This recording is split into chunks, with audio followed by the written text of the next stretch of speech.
உமது கிருபை தாரும் தேவா, எமது பலவீன நேரமதில் சாவுக்கு ஏதுவான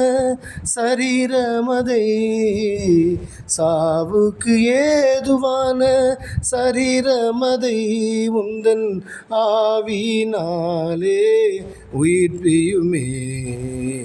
உமது கிருபை தாரும் தேவா, உந்தனை அல்லால் இவ்வுலகில் எந்தனை சுகமாக்க யாருமில்லை.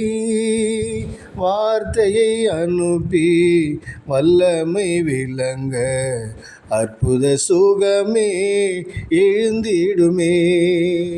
உமது கிருபை தாரும் தேவா.